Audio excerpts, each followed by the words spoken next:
right. We're live on Oh, YouTube. good. Okay, let's have a chuckle. Good morning, everyone. This is the House Energy and Digital Infrastructure Committee. It is Friday, April 4th, I guess. Friday, April 4th, 2025. And we are just ourselves in the committee room right now. I am Scott Campbell from St. Johnsbury. I'm vice chair. It's our custom to go around the room and introduce ourselves. So let's do that. Richard Bailey in Lamoille 2. Chris Morrow in Windsor, Bennington. Michael Southworth, Caledonia. Christopher Howland, Rutland 4.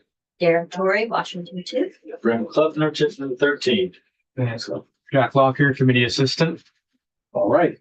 We have with us Ellen Tchaikovsky. Tchaikovsky, Office of Legislative Counsel. So I'm here today to give you an overview of Act 154 of 2022. And this is the law that established the Environmental Justice Program for the state of Vermont. So I did provide a slide deck going over the provisions of the law. Obviously, though, I helped draft this law in 2022, but this law has been implemented and the work required under it is well underway. So I can't really speak to how all that is going and what the program currently consists of. So you may want to hear from them, but I'll walk you through what the provisions of the law are. So Act 154 of 2022. All right. Section 1 was a finding section. And it's quite long and has a lot of detailed factual findings if you'd ever like to look at it. But Section 2 created Chapter 72 in Title 3. I did want to just point out that most of the work that your committee does is in Title 30, which is the public service title related to utilities. Most of the environmental laws are in Title 10, but this is in Title 3 because it cuts across most of state government and applies to most of the state agencies. So the purpose of this chapter is to identify, reduce, and eliminate environmental health disparities to improve the health and well-being of all Vermont residents.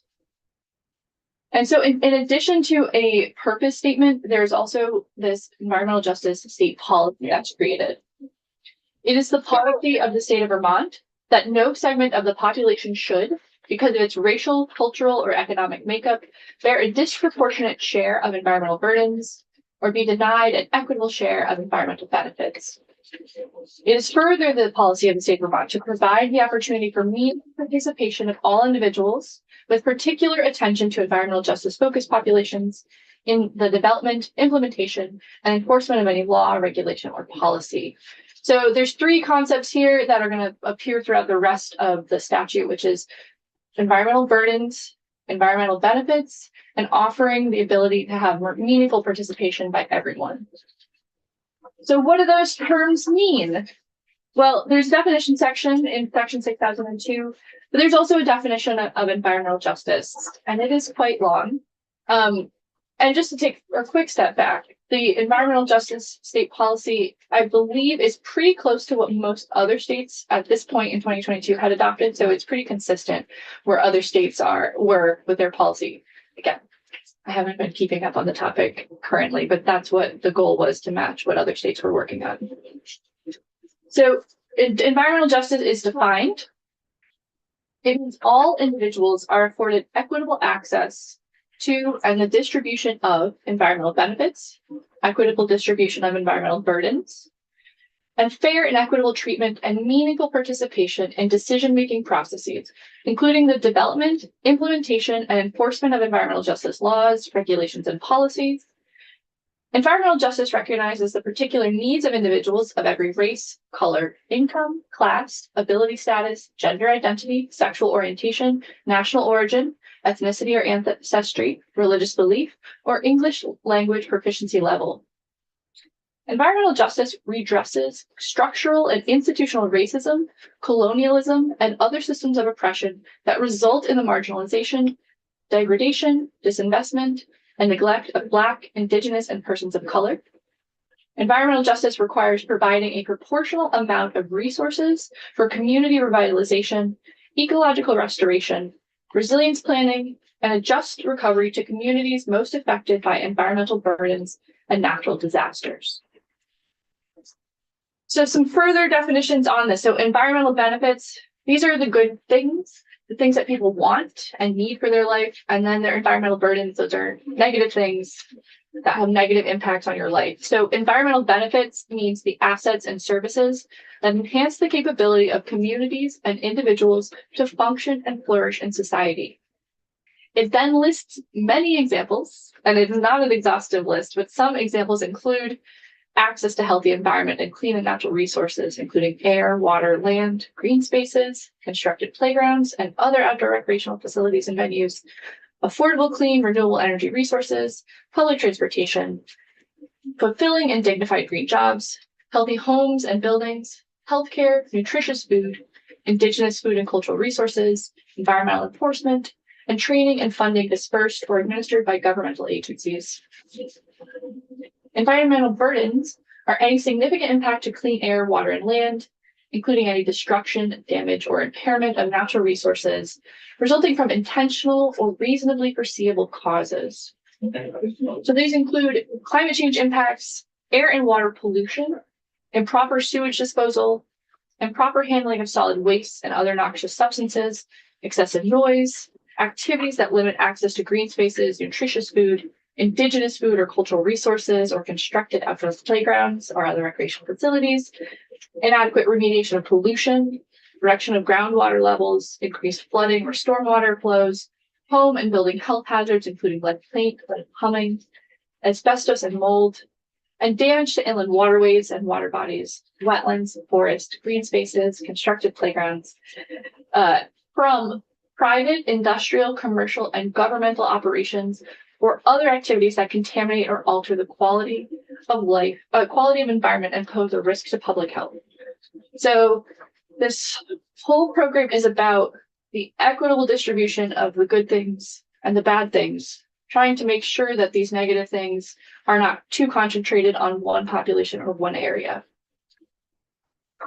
So there's some additional definitions. Environmental justice focused population means any census block group in which the annual median household income is not more than 80% of the state median household income, or persons of color and indigenous persons comprise at least 6% or more of the population, or at least 1% or more of households have limited English proficiency, which is defined as a household that does not have a member 14 years or older who speaks English very well, as defined by the U.S. Census Bureau. So both of these definitions are using information collected by the Census Bureau. A census block group is the second smallest unit of measurement. It's part of the census block, the smallest being a census. So a census block is the smallest. So a census block group is the second smallest unit of measure. And so it is a group of blocks between 600 and 3,000 people. So it's smaller areas than necessarily an entire community. Yeah. Do we have any idea how many qualifying census block groups we have in the state? I don't, You know, but I suspect, somebody does. and I know, and I feel very certain that someone does, because the last part of this bill is a mapping tool. And so that work is underway. But I don't know. Okay. And then the last important definition here is meaningful participation. So that means all individuals have the opportunity to participate in energy, climate change, and environmental decision-making. Examples include needs assessment, planning, implementation, permitting, compliance and enforcement, and evaluation. Meaningful participation also integrates diverse knowledge systems, histories, traditions, languages, and cultures of indigenous communities in decision-making processes. It requires that communities are enabled and administratively assisted to participate fully through education and training. Meaningful participation requires the state to operate in a transparent manner with regard to opportunities for community input, and also encourages the development of environment, energy, and climate change stewardship. So section 6004 is pretty long because it includes the implementation steps. So what is required in the state to comply with the state environmental justice policy. So first, it defines the term covered agencies, because most of these requirements are for specific agencies in the state. And that includes the Agency of Natural Resources, Transportation, Commerce and Community Development, Agriculture, Food and Markets, Education, the Public Utility Commission, the Land Use Review Board, and the Departments of Health, Public Safety, and Public Service. So throughout the rest of the chapter, when I referenced public covered agencies, those are the agencies we're talking about. So first, the covered agencies shall consider cumulative environmental burdens, which ANR is required to define by rule, and access to environmental benefits when making decisions about environment, energy, climate, and public health projects, facilities, infrastructure, and associated funding. By July 1, 2027, the covered agency shall create and adopt community engagement plans for how they will engage with environmental justice focused populations as they evaluate new and existing programs. They're to align with the core principles that the interagency committee is going to adopt and describe how the agency plans to provide meaningful participation in compliance with Title VI of the Civil Rights Act of 1964. So the Civil Rights Act of 1964 is a federal law. It has a number of provisions in it, but Title VI relates to protections for civil rights.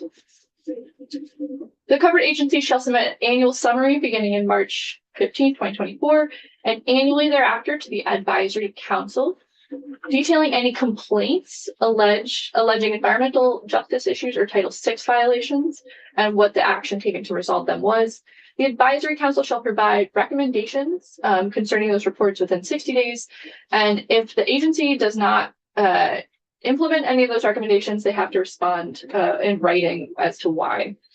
So there's two bodies that have already been mentioned here, the Interagency Environmental Justice Committee and the Environmental Justice Advisory Council. I'll talk about them more, but you can just know for now there's an interagency group, which is made up of state personnel, and then there's an advisory council, which is made up of appointed members who review these policies and weigh in various places in the statute. Next. So ANR, in consultation with both groups, shall review the definitions that we went through before every 5 years and make any necessary, recommend any necessary changes to the General Assembly. ANR, in consultation with the group, shall issue guidance on how they determine which investments provide environmental benefits to environmental justice focused populations. They need to do that by September 15th, 2025. They have to release a draft version of that. And then by February 15, 2026, the covered agencies, in accordance with the guidance from ANR, have to generate baseline spending reports. And these baseline spending reports have to include where investments have been made, and if any, and which geographic areas, including the municipal level and census block group area, if practicable, where and which received environmental benefits from those investments, and a description and quantification of the environmental benefits as an outcome of the investment. And those have to be publicly posted on their websites. So part of this work of the environmental justice policy is to look at where spending has been historically spent. So where geographically has spending been concentrated through programs, and which of that spending has led to environmental benefits. And then after that, beginning July 1, 2026, it shall be the goal, so not a requirement, but something that is aspirational, of the covered agencies to direct investments proportionately to environmental justice focused populations. So looking at the baseline spending reports, seeing where which communities have received what funding and programs, and then making sure that, okay, we will have a certain, we will know where environmental justice focused populations are located, and looking at that versus where investments have been made historically. It shall be the goal moving forward that there shall be, the investment shall be made proportionately to those environmental justice focused populations. And then moving forward, beginning in 2028, they have to either incorporate it into an existing spending report or issue annual spending reports with that same information about where the agencies are spending their money on these investment programs, and the percentage of benefits from those investments that are going to environmental justice focused populations.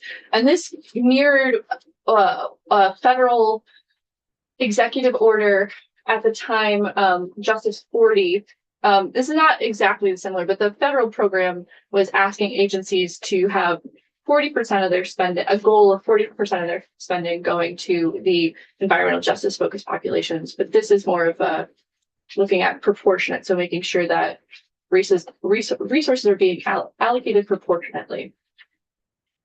Again, they have to post them publicly on their websites. And then beginning in 2027, January 15, 2027, the agencies have to issue and publicly post annual reports summarizing all actions taken to incorporate environmental justice into their policies, determination, rulemaking, permit proceedings, and project review. All right. Next, 6005 is a rulemaking. So the first part that was looking at how spending was at the agencies. Now there's some other things that the agencies have to do. So by July 1, 2027, ANR, in consultation with the Advisory Council and the Interagency Committee, shall adopt rules to define cumulative environmental burdens, because the covered agencies have to be looking at that, and implement consideration of cumulative environmental burdens within ANR's rules. So they have to first define it and then implement it within their own agency rules, and then inform the public and the covered agencies how to implement the consideration of environmental burdens and how to use the environmental justice mapping tool. Then after that, July 1, 2028, the covered agencies, in consultation with the Advisory Council, shall adopt or amend their own policies, procedures, plans, guidance documents to incorporate environmental justice principles. So ANR is going to adopt the first set. That will be a model for the other agencies to adopt, and they'll work with the Advisory Council and the agency and ANR to adopt their own rules moving forward. Can I ask a question? And how do these policies affect existing rules and practices of the agencies? What do you mean? So Well, they would have to make, but they potentially would have to make changes to their existing policies if they're not in conformance with the environmental justice principles. and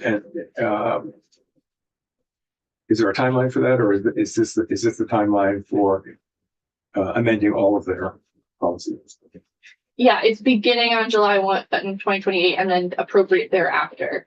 So it probably will take time. Yeah. Okay. And prior to adopting their rules, the agencies have to consult with the Advisory Council.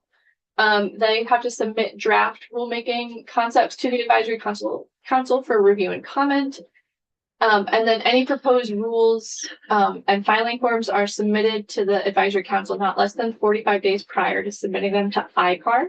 So ICAR is one of the first steps in the rulemaking process. That's the Interagency Committee on Administrative Rules.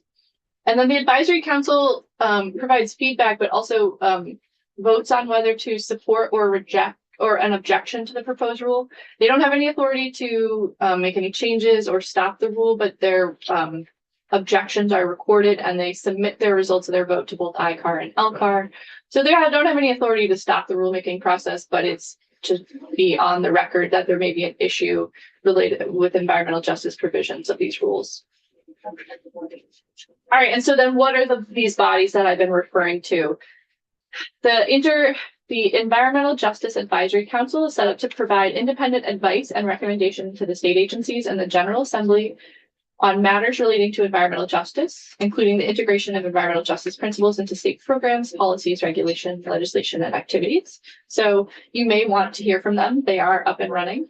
And then the Interagency Environmental Justice Committee is set up to guide and coordinate state agency implementation of the state policy and provide recommendations to the General Assembly for amending definitions and protections set forth in this chapter.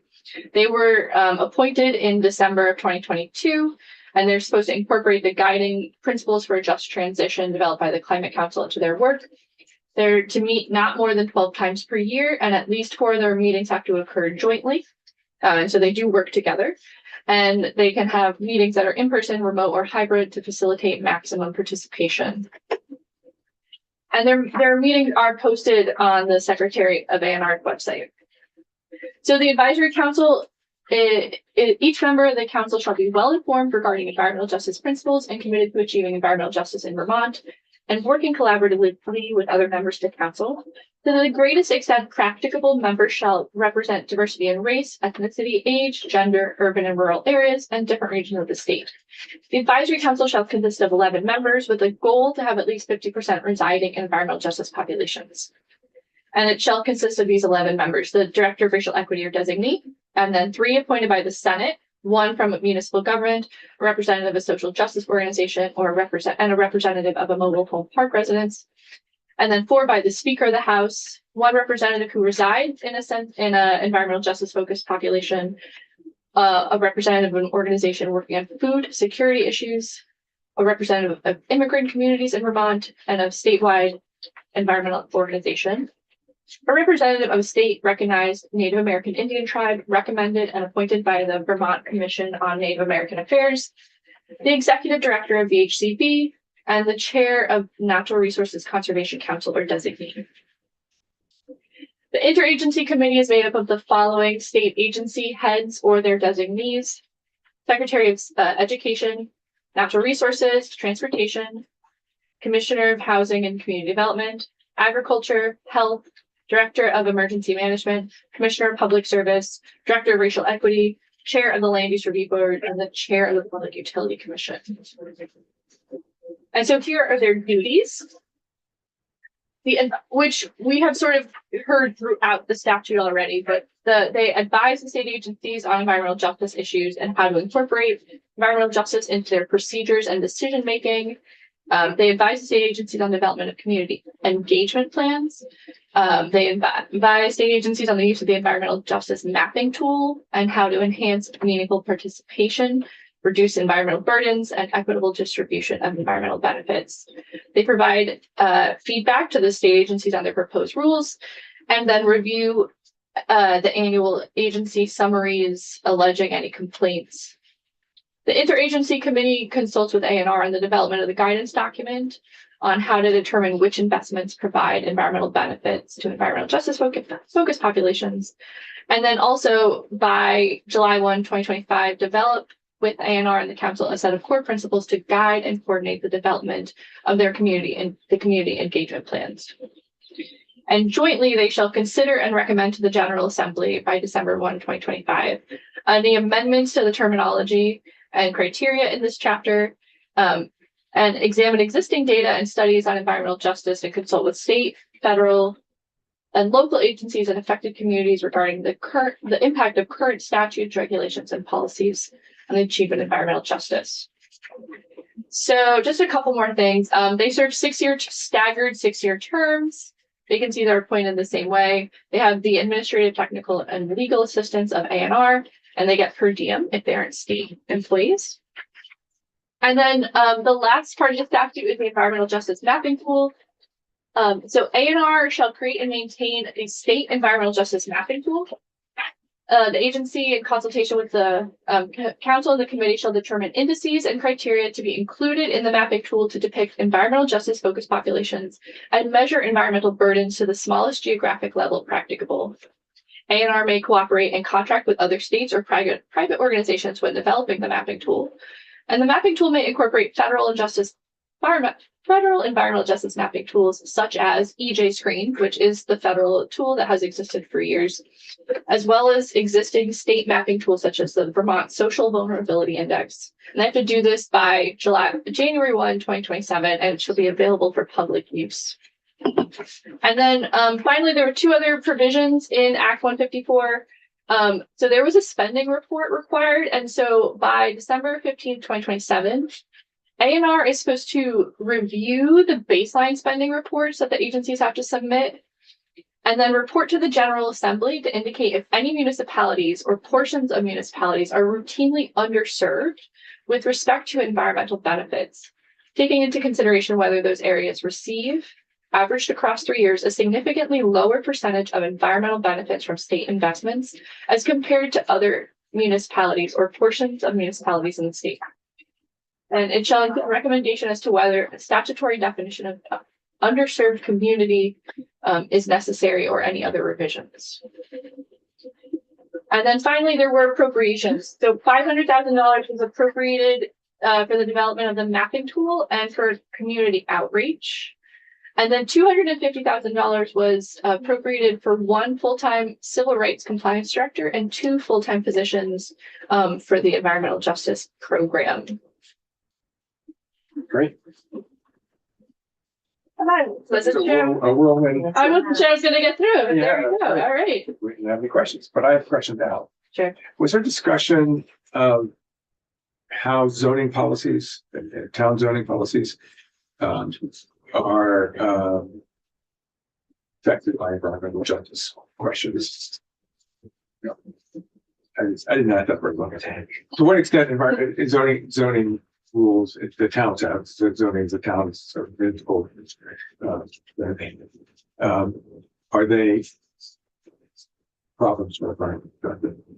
So the work on this bill really did focus on state level and what the state agencies are doing. Obviously, zoning is an issue that contributes to environmental justice issues. This is specific to guiding the state agencies in their work. Rep Logan include a bill on your wall to include, or unless it went to the other committee, but to include the regional planning commissions in this because they aren't specifically included in this. But at least the reason why they weren't initially included is because these are the agencies that make binding decisions about where resources are being spent and environmental investments are being made. So this really was focused on that aspect of it as opposed to this is setting the umbrella framework for then the work to continue. Good. So there was a discussion about how this affects local zoning. I don't think specifically. Okay. They set that aside and just focused on. Yeah, because I think you could spend a lot of time listening to individual types of issues. Sure. Yeah. Okay. Okay. Anybody have any questions? Mountain tools, 0.7. Yeah, so one thing I didn't actually specifically mention, but all the dates that I put on all these slides are not the original dates from Act 154. Last year in Act 181, all of the dates from Act 154 were pushed out 2 years. So originally, most of the work was due this year, and the Environmental Justice Advisory Council came forward and asked for extensions. So yes, most of it was due this year, and it has been extended. And what, it was 181? The big land use bill. Okay.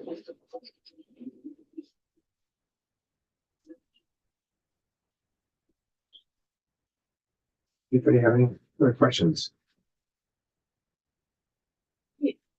See anything? Thank you very much, Ellen. We're, I think, waiting for. Yeah, O'Grady is busy, so I'm sure he's ready. Grady's busy. Top of the list. All right, thank you. All right, thank Thank you. you. So, Well, we have 30 seconds. I will add my experience on the climate council is that the part of this that is hardest is community participation. And, the people who are in communities that have experienced environmental injustice and have been marginalized,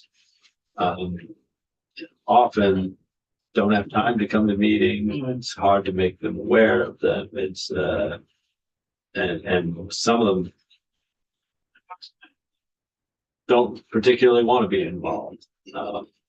So like getting true input from the people who are affected and will be affected is a challenge. And I know that the Climate Council has been working hard on that and been going into communities and doing all that. But it's a challenge. But I think it's for folks who don't have time. You get like participation from them. Yes, and it's not a perfect substitute. Right. There's Mr. Ogilvy right now, right? That's time. Go there. That's it. We're ready for you.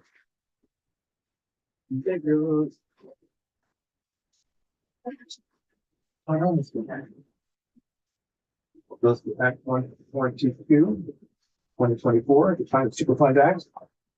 And the ready is ready. Group of things that's just great. That you're busy or. So this is Mike O'Grady with Pledge Council. It's good to be here. I haven't been in this committee this session yet. But I apologize. I don't know who all of you are. Well, let's go around the room and have a little quick introduction. I'm Scott Campbell. I'm vice chair. Chair Kathleen James is out today. I'm from St. Johnsbury, Calgary at 623. Richard Bailey, Memorial 2. Tomorrow, Windsor Bend. Michael Southworth, Caledonia 2. Christopher Howland, Rutland 4. Here, Tori, Washington 2. Graham Klubner, then 13 Burlington. Who's familiar? And our members in the room. Great. Oh, hi. Hi. Kate Lally, from Shelburne. Just representative of your transportation still, right? Yes, I'm on transportation. Yes. And I'm only being grammar reporter with BT Bigger. okay, great. Good. And Jack Locker, committee assistant. Sorry, I didn't correct Jack. So do you want a line by line walkthrough? Do you want a general overview? Do you want just a kind of conversational summary? I think so. We have here the statute from last year, Act 122. We have a report delivered to the General Assembly on January 15th of this year. And we have requested amendments to the bill. So I guess an overview of the bill would be great. There's a lot of citations where necessary. And then if you're prepared to discuss the report from January 15th, that would be great as well. Nice. Yes. I don't think the rest of us have those second two pieces. I was just going to say, I haven't seen the requested amendments. What? Oh, well, we have copies. Oh, yeah, this is also going to be discussed this afternoon with the Office of the Treasurer. Right. So, I think the general idea is an understanding of the statutes. Okay. Whoops. I'd like to see the proposed amendments.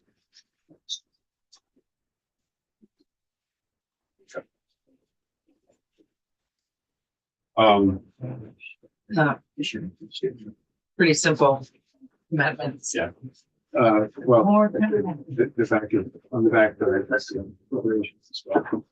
So first, H-122 is called an act, its official name is an act relating to climate change cost recovery. But the short title is Climate Superfund Act. And I want to talk about why it's called the Superfund Act. Do people know what Superfund is generally? It's a hazardous waste law.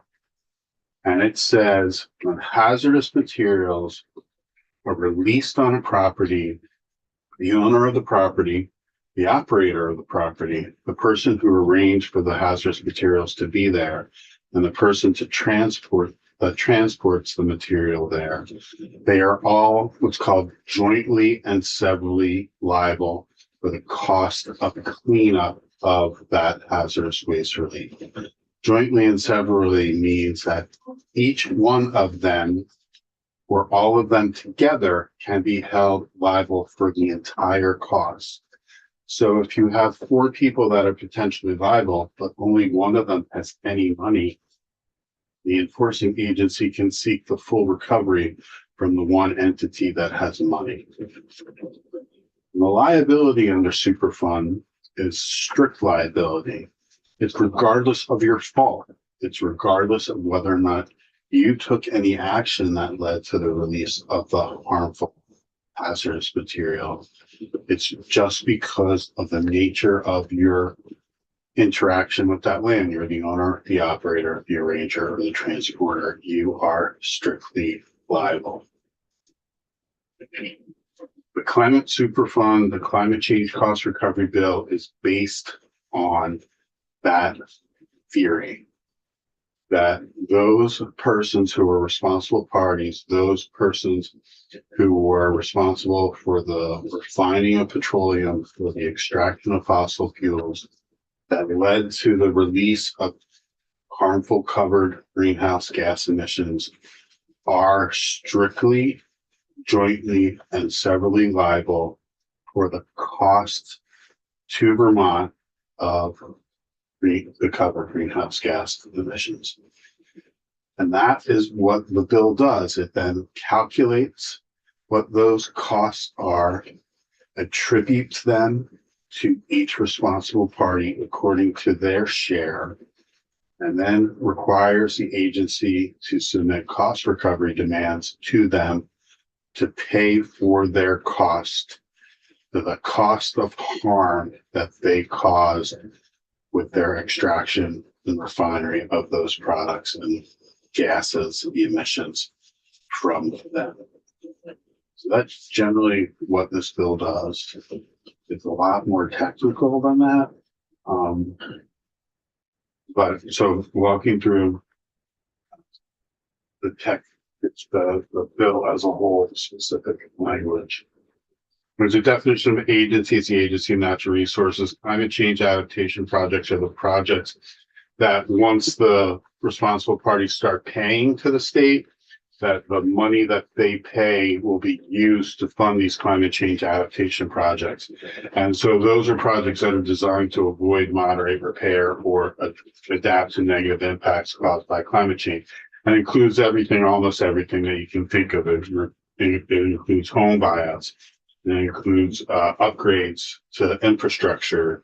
It includes relocation. It includes elevating infrastructure like sewage treatment plants, so it brings them out of the flood way. It includes installing energy efficient cooling systems so that there's fewer emissions.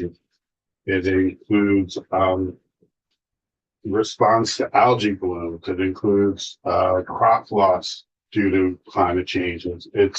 So it includes pretty much every type of climate related cost or climate related project that the state could implement to respond to climate change. There's a definition of coal. It's pretty intuitive. Control group is a tax term that relates to when there's one umbrella corporation and there's multiple corporations under it. The controlling corporation will be deemed to be the one entity that could be responsible. So that doesn't allow for 99 of the 100 companies to escape liability because they'll all put the potential ownership and of the extraction or refining in one company that's bankrupt. So the control corporation is the one in that situation who is going to be potentially liable. Cost recovery demand is the charge that the state would assert against the responsible party for cost recovery payments.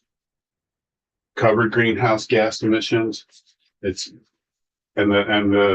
The agency is seeking a slight tweak to this definition in the Senate in the miscellaneous environmental subjects bill.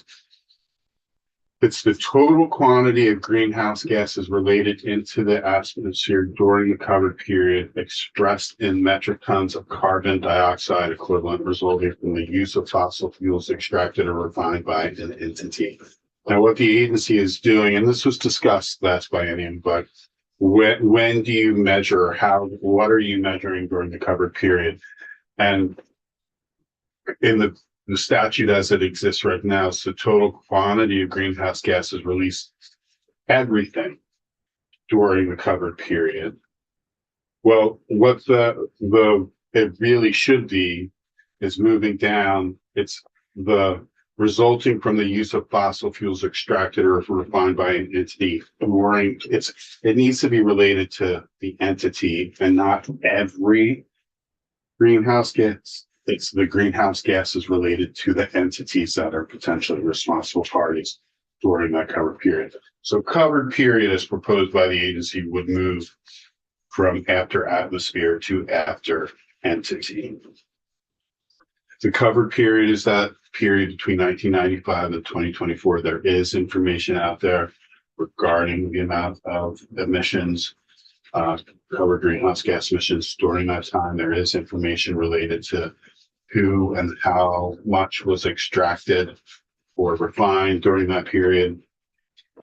Before you go on, so that issue you just mentioned about in subsection 7 on page 3 about moving the during covered period phrase to after entity. That is in a bill in the Senate now. It was just discussed as a proposed amendment to H319 in Senate Natural Resources this morning. Nice. And it likely will be included. They're missing a member today, so they're not going to take, well, they're going to take one vote at 11 by soon, but they weren't going to vote on 319 for that.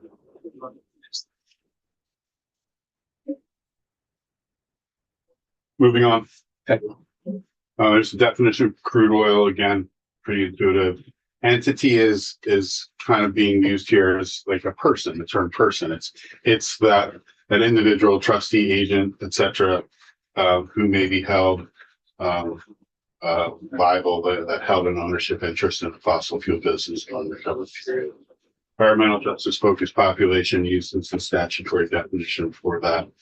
Fossil fuel, coal, petroleum products, fuel gases, fossil fuel business, a business engaged in the extraction of fossil fuels or refining of petroleum products. Fuel gases of methane, natural gas, liquefied natural gases, and manufactured fuel gases. I had a better understanding of what all of those things were last biennium. I can get that information to you if you need it.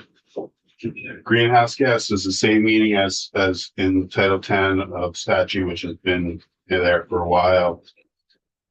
Nature-based solutions is something related to those climate change adaptation projects. There will be nature-based solutions authorized as a climate change adaptation project. Notice of cost recovery demand is that written communication from A&R informing a responsible party of the amount of demand that they are responsible for. Petroleum products, synthetic or crude oil extracted from natural gas liquids or other sources. Then the qualifying expenditure is an authorized payment from the fund to pay for a climate adaptation project. It's really how, when we get to the special fund, how the authorized spending from the special fund is authorized. And then the key definition, who is going to be held responsible, who is going to be subject to the cost recovery demand, who is going to be paying into the special fund for the payment for the climate change adaptation projects. And that is the responsible party. Page 5, an entity, remember every kind of corporate being you can be, or a successor in interest to that entity, that during any part of the covered period, 1995 to 2024, was engaged in the trade or business or of extracting fossil fuel or refining crude oil. So they have to have been 1995, 2024, extracting fossil fuel or refining crude. And it's determined by the agency to be attributable for more than 1 billion metric tons of covered greenhouse gas emissions during the covered period. So it's not somebody that some small, I don't know, natural gas plant in Pennsylvania that does only maybe 100,000 or 100 million metric tons. It's 1 billion metric tons. And the term responsible party does not include any person who lacks sufficient connection with the state to satisfy the nexus requirements of the US Constitution. That means that you have to have sufficient contacts with the state for the state to assert jurisdiction over you. And generally, and you deal with this all the time. Like if anybody bought anything on the internet, like from Amazon in like the last 2 years, it's like you have to pay sales tax. Before a US Supreme Court decision on that, you weren't paying sales tax because Amazon was saying, oh, we don't have sufficient contacts with that state so to allow that state to tax us. Well, no, the court said when you have significant contacts, including distribution and delivery of your product into a state according to a predictable expected delivery system, that is sufficient contacts for the state to assert jurisdiction over that supplier of the good. So that it sounded like you went from talking about sort of Amazon, the Amazon world, and e-commerce, and to talking about this particular issue. They're the same type of thing. They're distributing their products into the state, Regardless of whether they have a footprint. for sale or use in the state, and they have a system to do that. Whether it's the railroad system, whether or not it's a trucking system, to a gasoline substation, and that is that, or to refineries. That is all sufficient contacts for the state to assert regulatory jurisdiction. Now think back to while I started this off, the Superfund law, the hazardous waste law. Remember that included transporters. It's not transporters just from your state.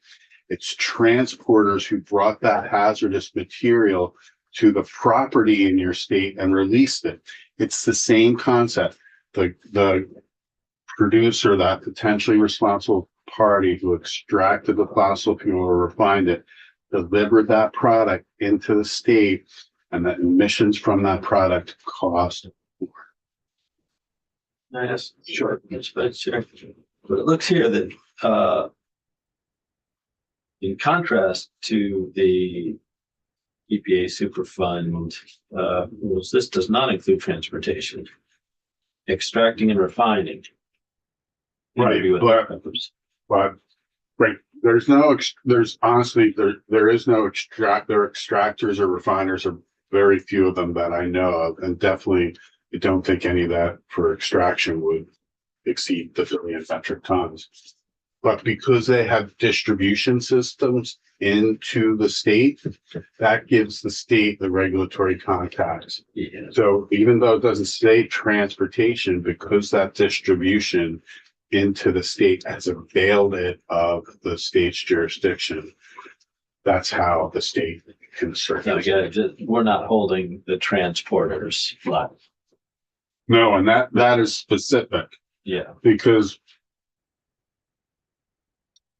the one of the big gasoline refinery racks is in Springfield, Massachusetts, and the gasoline station franchises in Vermont. Sometimes they have their own transporter. Sometimes they subcontract that out. The subcontractor is not going to be liable here. The one that goes down to haul the load from the rack in Springfield to St. Albans or wherever is not going to be held liable here. They're not business extracting or refining. Yeah, got it. So if to put it in plainer language, Nexus includes the distribution network into the state. Correct. And then you come to the creation of the program on page 5 in section 597. It's established at the Agency of Natural Resources, and the purpose of the program at subdivision 1 is really that purpose: to secure compensatory payments from responsible parties based on a standard of strict liability, regardless of whether you were negligent or intentional or had no fault. you are strictly liable to provide a source of revenue for climate change adaptation projects within the state. And to determine what that proportional liability is for the responsible parties, and then to impose those cost recovery demands on those parties. In addition, part of what is being done directed under the bill, but it began before the bill, was A&R was developing a climate change adaptation strategy, a climate change resiliency strategy. This bill kind of assumed what the agency was doing into it, but A&R is actually going to finish that strategy by September. And we're going to talk about a different amendment, proposed amendment about that a little bit later on. So page 6, liability, the responsible parties, those extractors, refiners, billion metric tons from 1995 to 2024 that have significant contacts, sufficient contacts, shall be strictly liable for a share of the cost of climate change adaptation projects and all qualifying expenditures supported by the fund. You get to the language about entities in a control group. They're treated as a single entity, so they can't be manipulated. And they would be jointly and severally liable. So if you have 50 companies in your corporate umbrella and only one of them has any money, the state can seek recovery from the one that has the resources. Page 6, sub B, with respect to each responsible party, the cost recovery demand shall be equal to an amount that bears that. I'm going to read this language and then I'm going to tell you what it means. Shall be equal to an amount that bears the same ratio to the cost to the state of Vermont and its residents as calculated by the treasurer from the emission of covered greenhouse gases during the covered period as the responsible party's applicable share of covered greenhouse gas emissions bear to the aggregate applicable shares of covered greenhouse gas emissions resulting from the use of fossil fuels extracted or refined during the covered period. That might be one of the longest sentences I've ever written. But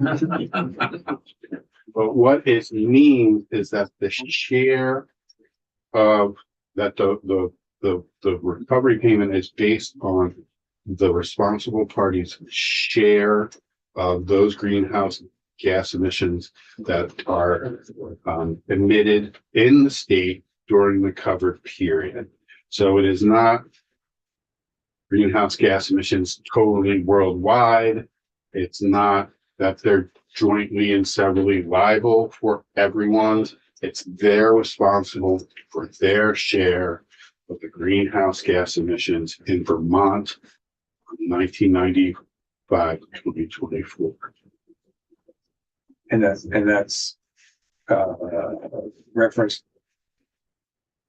by the term covered greenhouse gases. Yeah, so there's going to be a depth.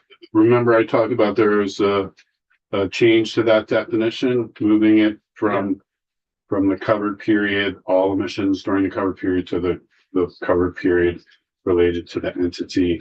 So that more focuses that ratio about that responsible party share of the covered greenhouse gases in Vermont. Where does it define it as the covered greenhouse gases? At least in Vermont, as opposed to. Sure. So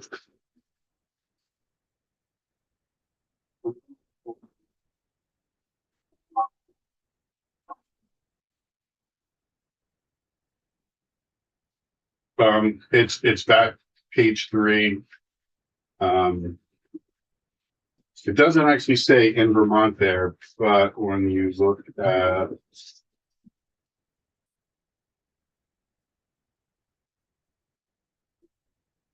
it is, it doesn't specifically say it, but if you go back to the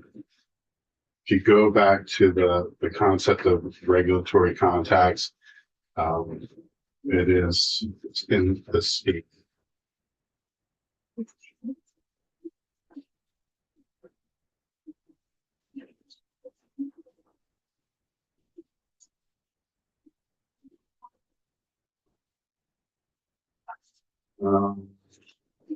They said 100 billion. Sounds to have that permission from. No, that's not necessarily within the states that they're attributing for the threshold.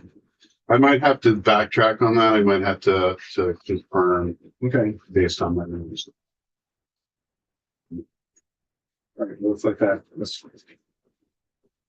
mark that. Yeah, and we have the questions. Yeah, thank you. So this would be based on, in that covered period, from the amount of gallons that were brought into the state. Is that how they're determining greenhouse gas emissions? Right, there is a formula and there are resources out there that calculate the amount of emissions that tons of fossil fuels or crude oil produce when used in different ways that they're used. Thanks. So can you give me a couple of entities who fall under this? You're talking Exxon Mobil. Sure, Peabody Coal, if they're distributing coal into the state, but maybe not India Coal, because India Coal is one of the biggest producers of coal in the world, but I doubt that they're distributing coal into Vermont. Marathon Oil, one of the largest distributors and refiners of gasoline. Valero, Exxon, Mobil. Does that answer your question? Yeah, no, that's good. Thank you. Irving. Moving on, page 6. This is at the bottom of the page, sub C. The responsible party owns a minority interest of 10% or more in another entity. The responsible party's applicable share shall be increased by the applicable share of covered greenhouse gas emissions for the entity in which the responsible party holds a minority, multiplied by the percentage of the minority just held by the. This means that instead of having some different payments, you basically add in to the one payment for the responsible party. The agency uses US EPA's emissions factors for greenhouse gas inventories to determine the amount of covered greenhouse gas emissions attributable to any entity from the fossil fuels attributable to the entity. The agency may adjust the recovery payment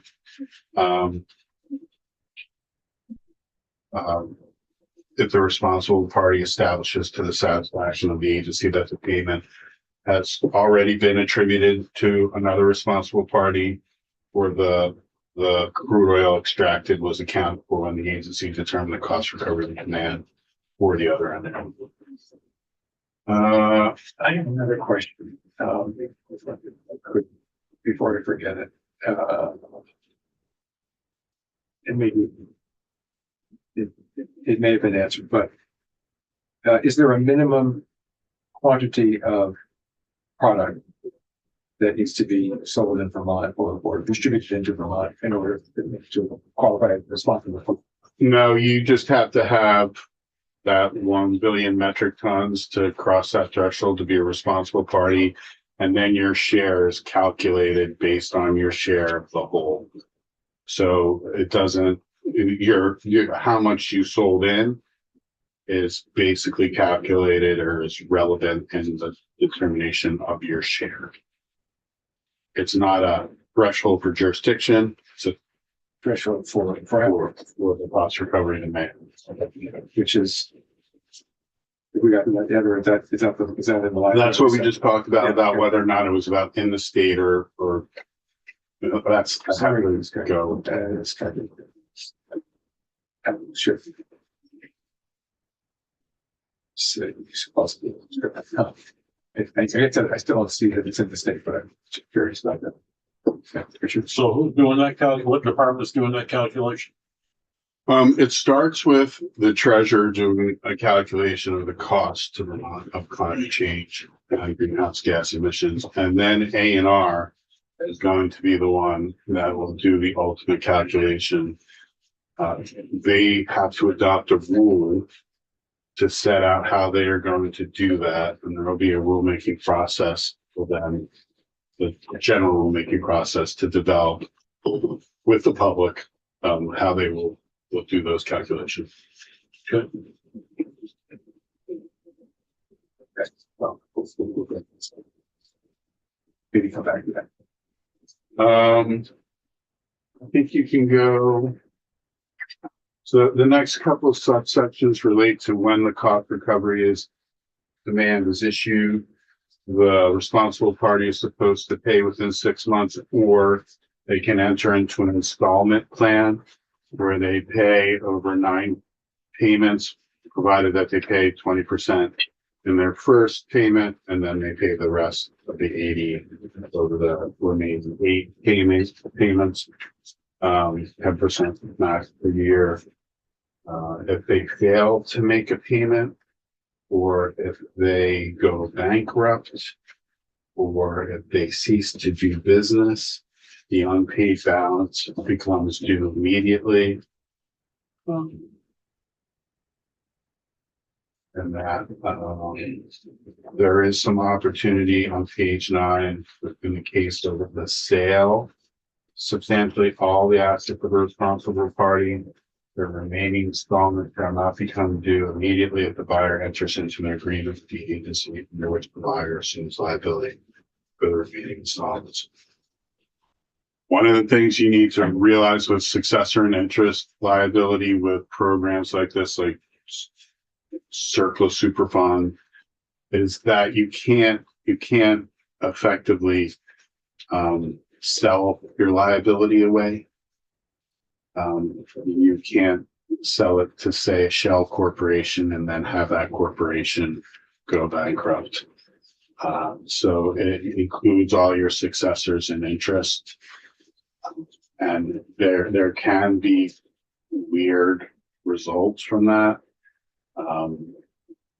There was a situation under CERCLA where a person who owned a parking lot and had operated a parking lot for 20 years was told that he was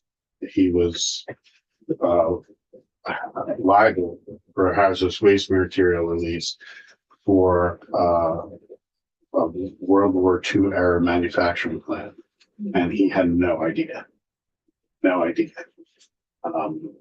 And so in those situations, there's some consideration for due process and fairness, but generally CERCLA has been applied retroactively.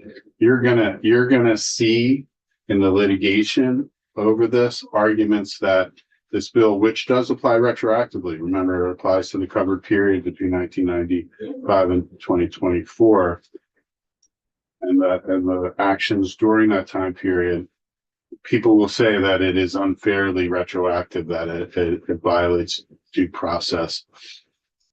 And I generally don't think it does. First, because between 1995 and 2024, it wasn't that long ago.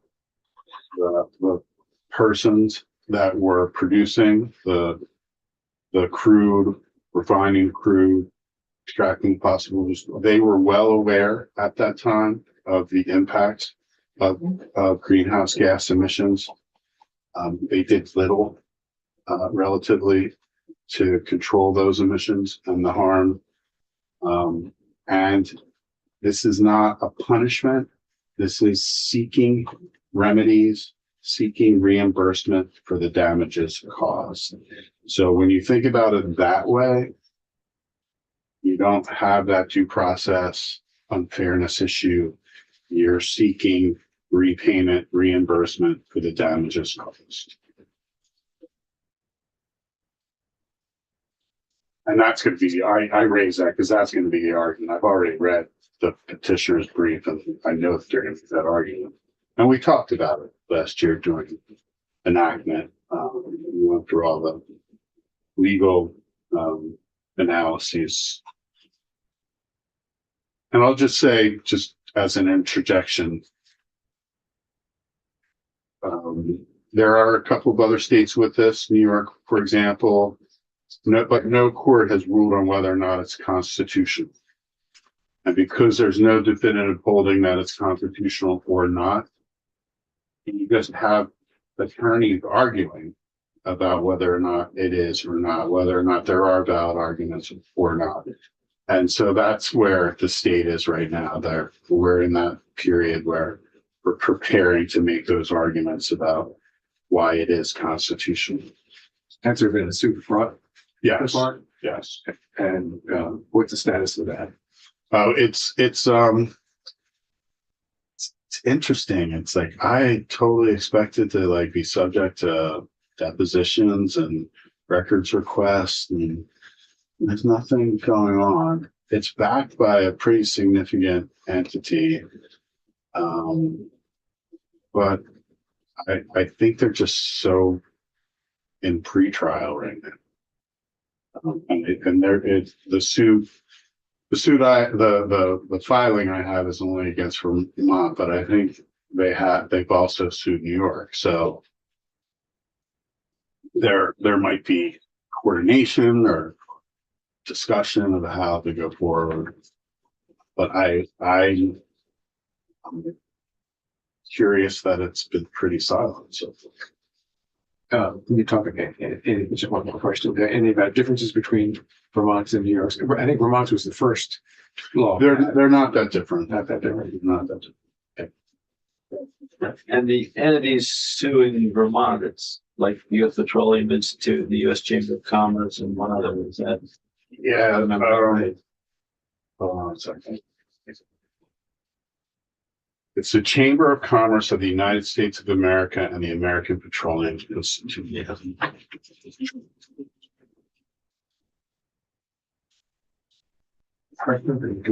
We have more pages here. We do. One of the things that's built into the bill is the ability for the responsible party to appeal any cost recovery demand. You'll see that on page 9 in subsection I. They get to appeal to the secretary, and then if they're unhappy with the secretary's decision, they get to appeal to the civil division of Superior Court.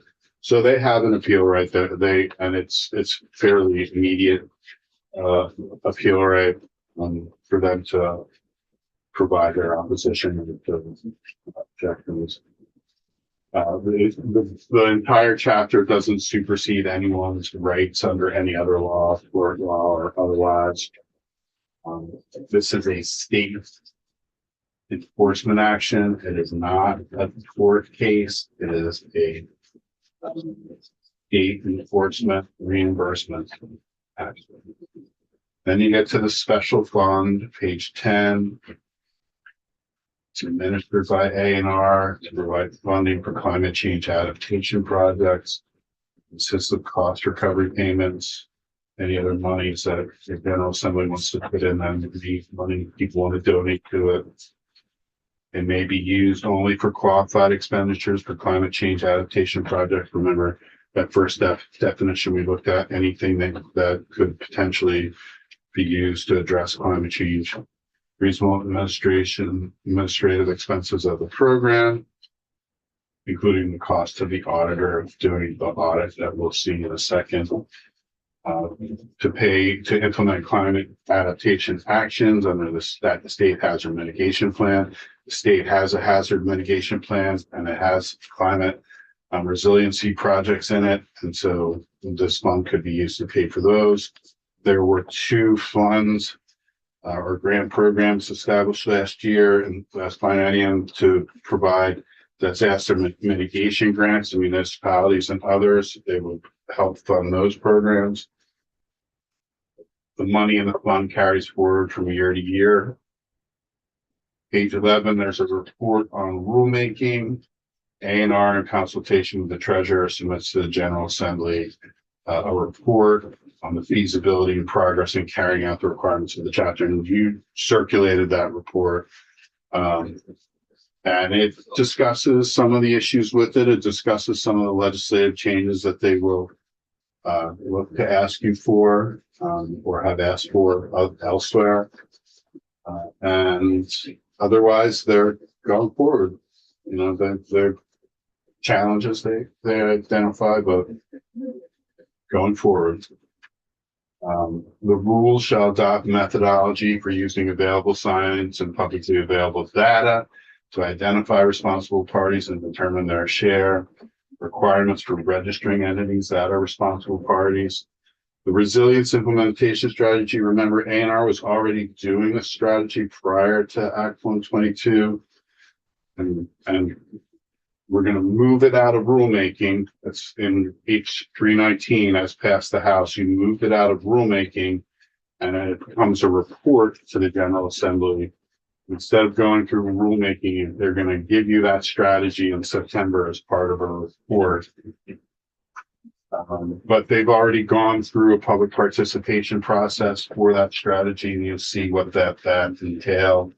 Consulting with the Environmental Justice Advisory Council, talking with the Department of Public Safety, Emergency Management. They've done all this with the stakeholders already, and the report or the strategy is almost done according to the agency. On page 13, line 599B, the state auditor every 5 years audits the effectiveness of this program and makes recommendations on ways to increase its efficacy and cost effectiveness, submits the audit results to you, the General Assembly, and gets reimbursed out of the Climate Superfund Cost Recovery Program funds for the cost of the audit. Page 13, Section 599C, the state treasurer is reporting to you after consultation with the Interagency Advisory Board, the Climate Action Office, regarding, and it's halfway down page 14. It's an assessment of the cost to the state of Vermont and its residents of the emission of covered greenhouse gases for the period that began on January 1, 1995 and ended December 31st, 2024. So that's what the treasurer's report. It's going to be the cost to Vermont during the covered period of covered greenhouse gas emissions. It's going to have a summary of the various cost driving effects on Vermont: public health, natural resources, agriculture, economic development, flood preparedness. We're going to have a categorized calculation of the costs that have been incurred and are projected to be incurred, because the cost of those emissions will be ongoing. Categorized calculation of the costs that have been incurred and are projected to be incurred in the future within the state to abate the effects of covered greenhouse gases. And then you get to an implementation section. Part of the amendment that was circulated to you is this amending this section. H 319 is passed. The House has already struck subsection A of section 3. We could remember that's the implementation resilience strategy, and it's not going to be done by rule anymore. And page 15's sec 3 sub A is all about the strategy being adopted by rule. Well, it's not being adopted by rule anymore, so you don't need that subsection. And then from what I was just handed, it looks like the agency is going to ask to push out the deadline for the rules for how to do the calculations, how to do the assessments, how to determine rate share, basically the technical aspects of determining who's responsible, what share they're responsible for, and how to determine the cost recovery payment. So the mechanics of how the program will work. So that's looking like they're pushing that out 1 year for each filing, and then the final rule.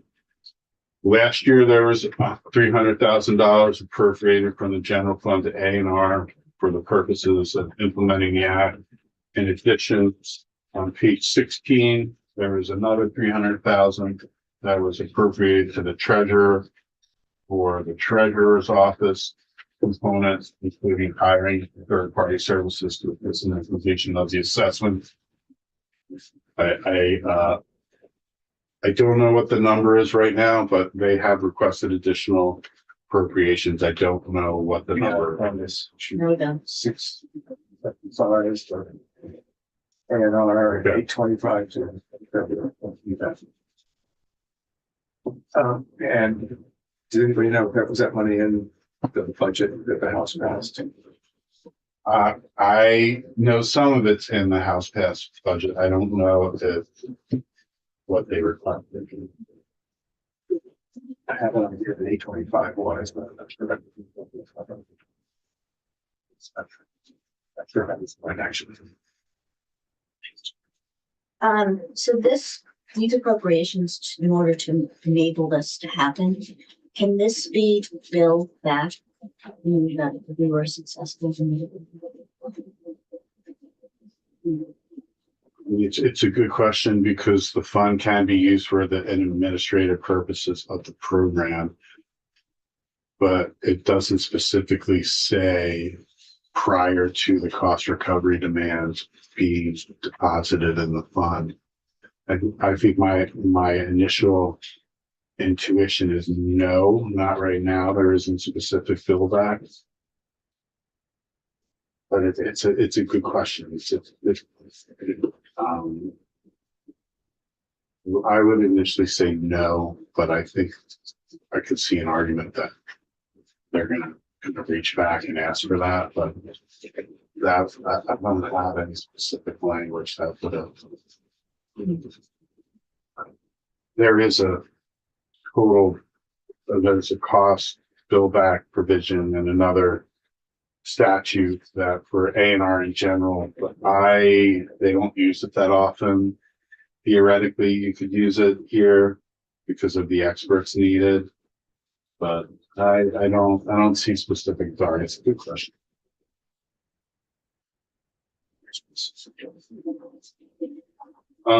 There was one limited service position at A&R last year. Section 6 is just an amendment to what's called A&R's General Enforcement Authority. Because A&R has like 40 different programs it enforces, instead of having an enforcement section in each of the chapters, there's just one enforcement chapter where all of those programs that are enforced under it are cited. And so that's what's happening here, page 16, going on to page 17, the Superfund Cost Recovery Program is added to the list of programs that are enforceable under A&R's General Enforcement Authority. And then you get effective dates, takes effect July 1, 2024, except there's going to be retroactive application. So you had to notwithstand 213 and 214. 213 says that laws are generally prospective, and 214 says it doesn't affect prior liability, etc. Or actually, that's reversed. The liability of the responsible parties shall apply retroactively to the cover period beginning January 1, 1995. Questions? No, I'm just trying to refresh my memory. I just looked up that, so the governor allowed this Without a July. signature, without a signature. The treasurer, has been generally supportive. okay. We're going to hear from the treasurer's office this afternoon. Yes. Franklin. Loaded question. Any sense on time frame, litigation results?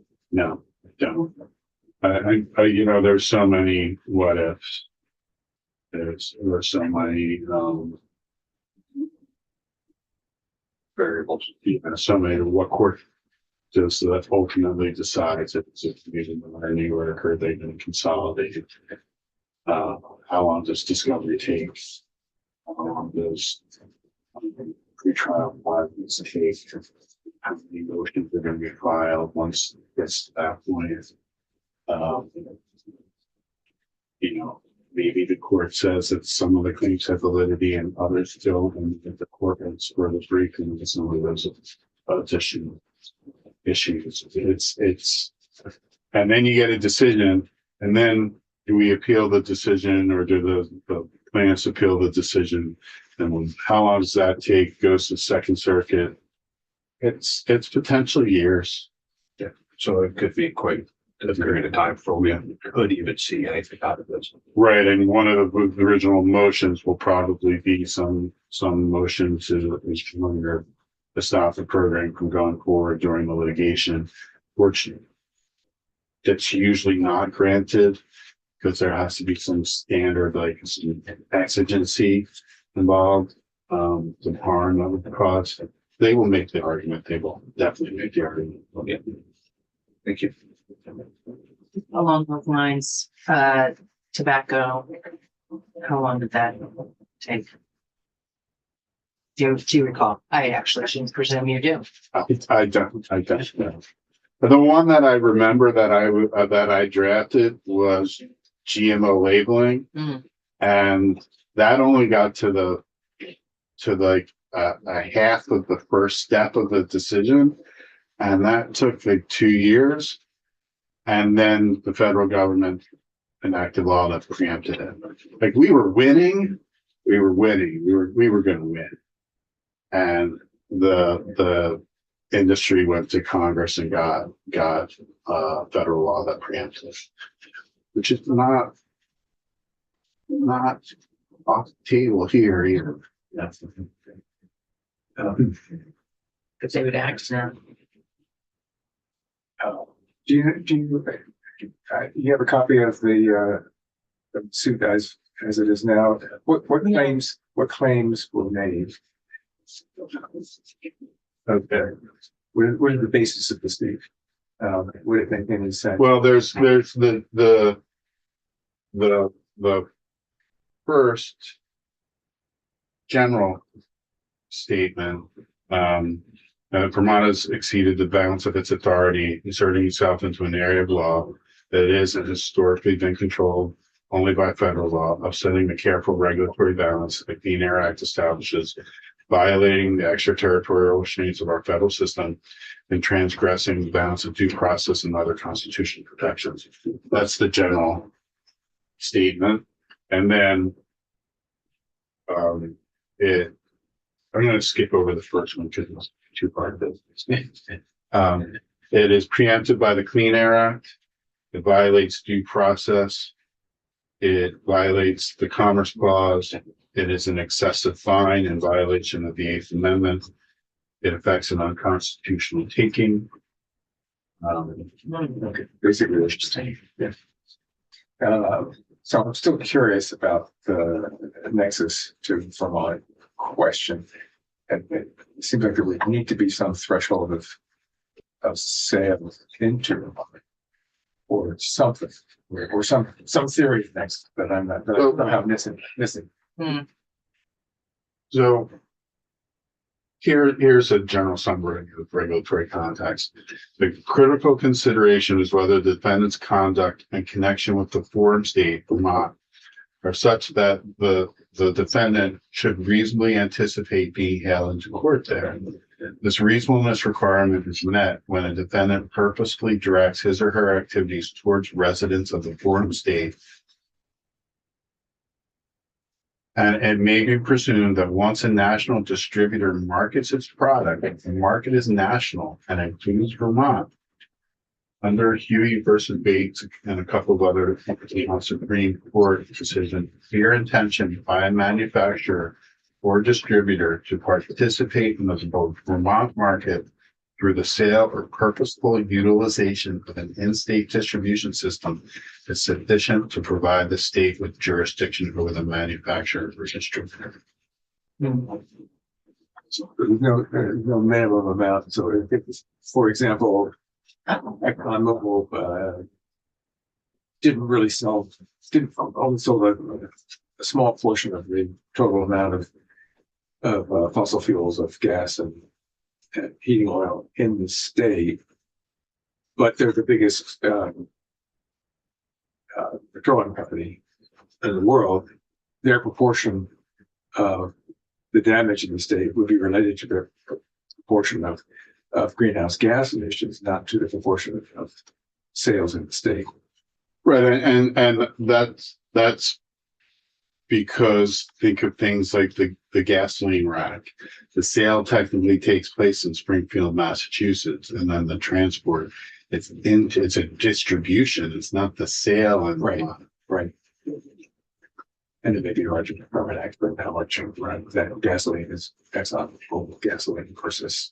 Yeah, that's another, right, whether or not the rack is a dedicated rack or whether or not it's a mixed bag. Yeah. And then use the other question of, or the other argument that greenhouse gas emissions affect Vermont regardless of where they come from. All right, just curious about that. Anybody have any other questions? Cool. This Richard? Yeah, so if the thing worked its way through the thing and it found legitimate, and is this a one-time charge to those utilities, those companies, or can the state keep going back and back? Well, it's generally their cost for the covered period. And so it's one time, but remember they can pay over 9 payments. Right. And then you as a General Assembly would need to then determine whether or not you're going to shift the covered period. Okay. So I can't say that there's only gonna be one cost recovery demand. Maybe the General Assembly decides that, hey, the emissions are ongoing. The responsible parties haven't done anything to control that. They're still distributing into Vermont. Still not paying for cost. We're going to expand that covered period and issue a new cost recovery demand. But you would have to, the General Assembly would have to make that determination. These amendments, this amendments to the Climate Superfund Act. I think there's a typo on line 3 of section 4 appropriations. Yeah. On 3 where it says of which a base Yeah, of 185 should be is instead of if, right? So this would be a precedent setting suit nationwide. Yes. Well, the program is precedent setting. What the court decides is probably going to be based on existing standards.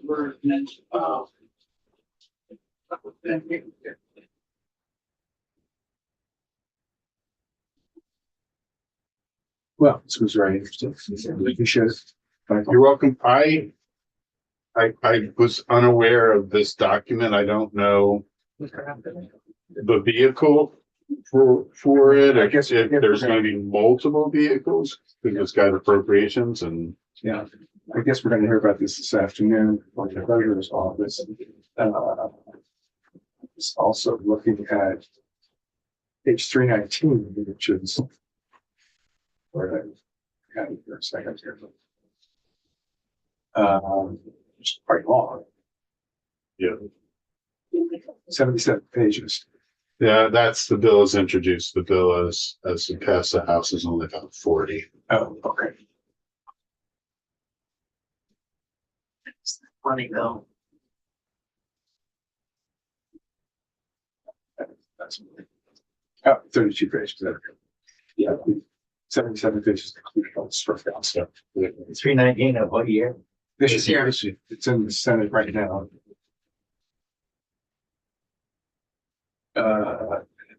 And that went through the environment committee.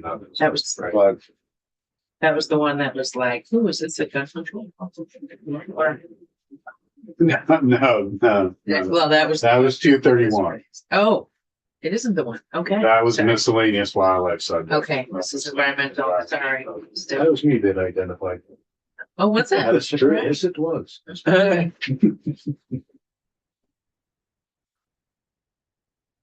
All right, great. All Thank you right. very much. Thanks, Thank Michael. you.